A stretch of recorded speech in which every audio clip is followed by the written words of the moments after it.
जो हमारी संस्कृति है, हमारी संस्कृति में हम कहते हैं यत्र नारीषु पूजन्ते रमते तत्र देवता, और दूसरी तरफ महिलाओं को केवल एक उपभोग की वस्तु बनाई जाती है। हम जब विवाह करते हैं तो 7 जन्मों के वादे करते हैं, 7 फेरे लेते हैं, या 4 फेरों के बाद जन्म जन्मांतर के जो संबंध की हम बात करते हैं। और दूसरी तरफ जो निकाह है, निकाह नामा इज अ कॉन्ट्रैक्ट। उसके अंदर आप इद्दत का समय, मुत्ता निकाह और रकम जो है वो तय की जाती है, मेहर की रकम तय की जाती है। तो इट्स अ कॉन्ट्रैक्ट। और यहाँ पे हम, जैसे मैंने आपको अभी कोट किया, यत्र नारीषु पूजन्ते रमते तत्र देवता, और वहां इस्लाम में यह है कि आप अपनी बीवी को मार सकते हैं, पीट सकते हैं, आप उसके साथ जबरदस्ती कर सकते हैं, वो सब जायज है। और 3 बार तलाक बोल के आप उसको छोड़ सकते हैं, आपकी कोई जिम्मेवारी नहीं है। और वापस अगर आपको अपनी पत्नी को लेके आना हो तो उसको हलाला कराना पड़ेगा। ये सारा इस्लाम का हिस्सा है। और मैं आपको ये सारी चीजें क्यों गिनवा रहा हूं, आप तो बेहतर जानती हैं। मैं इसलिए गिनवा रहा हूं कि ये हमारी कमी रही है, ये सिखों की कमी रही है, सनातनियों की कमी रही है कि हमने अपनी बच्चियों को छोटी उम्र से इस्लाम के बारे में ये सारी बातें नहीं बताई। नहीं, हमारे बच्चे यही सोचते हैं कि जिस प्रकार से हमारे परिवारों में, हमारे घरों में, हमारी संस्कृति में, हमारे विचार में, हमारे धर्म में, हमारे समाज में महिलाओं की इज्जत है, वैसे ही शायद इस्लाम में होगी। ऐसा नहीं है। वहां महिला केवल एक उपभोग की वस्तु है।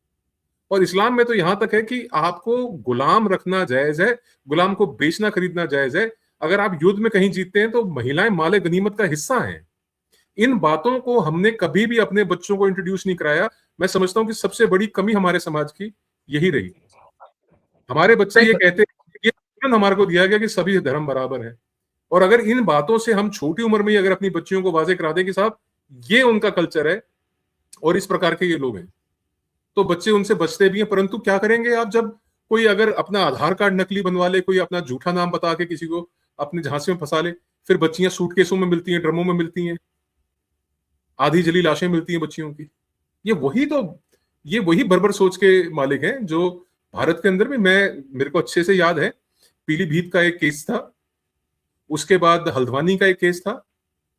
उन केसेस में मेरे को ये भी याद है कि एक महिला थी जो विडो थी, उनका हस्बैंड जो है ऑटो रिक्शा ड्राइवर था, और बाद में ये मालूम चला कि जिस ट्रक से एक्सीडेंट होके उनके पति की मौत हुई थी, वो दरअसल उसी व्यक्ति ने, उसी मुस्लिम ने उनके पति को मारा था। उनके 2 छोटे छोटे बेटों को ले जाके उसने पहले तो महिला को अपने जाल में फंसाया और उनके बेटों की जाके सुन्नत करवा दी, सिख लड़कों की। ये केस हल्द्वानी का है। और ऐसे ही श्रीनगर में 2 केस हुए थे जिसमें एक लड़की को हमने श्रीनगर कोर्ट कॉम्प्लेक्स में से जाकर रेस्क्यू किया था, और सुखबीर नाम के लड़के से उसका हमने बाद में विवाह कराया था। तो ये कई ऐसे इंसिडेंट्स हैं। और मैं तो सबसे बड़ी इसके अंदर जो मैंने, जहां से मैंने बात शुरू करी थी, मैं वहीं दोबारा आऊंगा कि साइलेंस इज कंप्लिसी। आप उसके अंदर शामिल हैं, शरीक हैं, आप उसमें हिस्सेदार हैं, आप उसके जिम्मेवार हैं अगर आप आवाज नहीं उठाते, अगर आप बोलते नहीं। पर दुर्भाग्य की बात है जी कि आप अगर पंजाब को देख लेंगे, अगर आप सिख समाज को कनाडा में, यूएस में, यूके में देख लेंगे, तो आप ये पाएंगे कि केवल इस कारण से कि कुछ गुरुद्वारे पाकिस्तान में रह गए हैं और वहां के वीजे लेना और वहां की हॉस्पिटैलिटी को एंजॉय करना एक अपने निजी हित के लिए, एक अपने निजी बेनिफिट के लिए, आप कौम को पूरे की पूरी अपनी कम्युनिटी के फ्यूचर को आप स्टेक पे डाल रहे हैं, आप अपने चंद दमड़ियों के लिए, चंद पैसों के लिए। तो मैं कहता हूं लानत है ऐसे सिखों पे, और लानत है तुम्हारी ऐसी सिक्खी के ऊपर जिसको तुम कभी दरअसल समझ ही नहीं पाए। जहां गुरु गोबिंद पातशाह ने, जहां साहबजादों ने अपनी शातें दे दी, अपना धर्म नहीं छोड़ा, वहां पे तुम लोग कन्वर्ट हो रहे हो किस लिए? और अंबर जी, आप तो समझती हैं, आप खुद एक महिला हैं, कि एक कच्ची उम्र में जब लड़की होती है, चाहे लड़का भी हो चाहे लड़की हो, जब कच्ची उम्र में कोई बच्चा होता है, उसको अगर आप एक अलग किस्म से एक्सपोजर देंगे, तो घर में थोड़ा माहौल सख्त होता है, जब आप बाहर उसको ज्यादा लिबर्टी दिखाएंगे तो बच्चा भागी होने का जो है उसके अंदर प्रवृत्ति बढ़ती है। और यही चीजों का जो फायदा है ये लोग उठाते हैं। और छोटी उम्र की बच्चियों को देखिए, मैंने जैसे कहा था ना कि आप दक्षिण भारत में देखेंगे तो एक रिवाज है कि जहां जब बच्ची मैच्योर होती है, जब उसको मासिक गर्भ आना प्रारंभ होता है, तो वहां पे सेलिब्रेशंस होती हैं, वहां पे बकायदा उसको सेलिब्रेट किया जाता है। और ये नहीं किया जाता कि उसको मासिक गर्भ हाँ, क्यों ऐसा नहीं होता, उसको विवाह की तरह सेलिब्रेट किया जाता है। अच्छा बड़ा कार्यक्रम होता है, जैसे सिखों में लड़के की दस्तारबंदी होती है, वैसे ही वहां पे लड़कियों की मैच्योरिटी को सेलिब्रेट तो ये हमारा कल्चर है। और वहां 6 साल की 9 साल की बच्ची से आप विवाह करके उसको आप अपनी मैरिज को कंज्यूमेट कर रहे हैं, यानी कि आप उसको परवान चढ़ा रहे हैं। ये कोई अच्छी बातें थोड़ी ना है। सामाजिक तौर पे जो चीज को आप आज टॉलरेट नहीं कर सकते, जिस चीज को आप आज नहीं ठीक समझते, उसके लिए आप कह देंगे कि साहब ये उनसे बेहतर कोई व्यक्ति नहीं संसार में, दुनिया में। देखिए, ये सब का नतीजा तो आज हम देख ही रहे हैं, इसीलिए हम आज यहाँ पर चर्चा के लिए बैठे। लेकिन अमनीत जी, एक और बात बहुत इंपॉर्टेंट आती है, जो प्रो खालिस्तानी फ्रिक्शन होता है, जो एक्टिविस्ट और ये सारे जो बहुत एक्टिव नजर आते हैं और सबसे ज्यादा अपने आप को खालिद सिख बताने में लगे रहते हैं, उनका इस मुद्दे पर स्टांस कोई क्लियर क्यों नहीं नजर आता? ना ही हम इस मुद्दे पर कभी कोई क्लियर बात उनकी तरफ से देखते हैं। एक कॉन्शियस आपको लगता है कि चॉइस है, चुप्पी है? मैंने देखिए, I hate to repeat myself, but जो मैंने बात कही थी वो मेरे को बार बार दोहरानी पड़ती है कि साइलेंस इज कंप्लिसिटी। आप जब चुप हैं तो आप उसमें शामिल हैं। मैं आपको एक स्टेप आगे जाके बताता हूँ।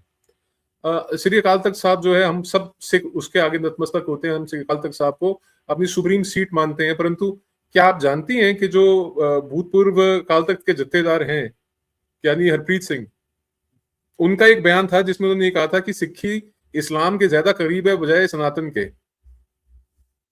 आपने सुना था वो? तो यदि ऐसा था तो आप बताइए कि जब गुरु गोविंद साहब पातशाह थे, या जिस वक्त गुरु नानक देव जी से लेके हम 10 पातशाहियों का इतिहास पढ़ लेते हैं, उस वक्त भारत के खित्ते के अंदर केवल 2 बड़े धर्म थे। केवल 2 बड़े धर्म, क्या केवल धर्म ही 2 आप मान के चलिए, या सनातन या इस्लाम। अगर हम सनातन में से नहीं निकले, इसका मतलब हम इस्लाम में से निकले। अगर हम इस्लाम में से निकले हैं तो इस्लाम कबूल करने में क्या ऐतराज था? धर्म हम हिंदू अति प्रिय। तो आप ये जो वाणी है, जो मतलब गुरुओं की वाणी है, गुरबाणी है, गुरु गोविंद साहब सच्चे पातशाह है, उनके अंदर चाहे वो राम का नाम हो चाहे हरि का नाम हो, उसको आप ये कहें कि साहब हम इस्लाम के ज्यादा करीब हैं, तो आपसे बड़ा मूर्ख कौन हो सकता है? और वही चूरन आप जो है आने वाली जनरेशन को चढ़ा रहे हैं। फिर आप पूछ रही हैं मेरे से कि साहब कि ये साइलेंस जो है इसका क्या अर्थ है? इसका अर्थ ये है कि वो खालिद सिख नहीं, वो इस्लामिक सिख हैं। और इस्लामिक सिख अगर कोई है, कोई अब्राहमिक सिख हो गया है, तो उससे आप क्या तवक्को रखती हैं? उससे क्या उम्मीद है आपको? उससे क्या आस, क्या एक्सपेक्टेशंस है? कुछ भी नहीं।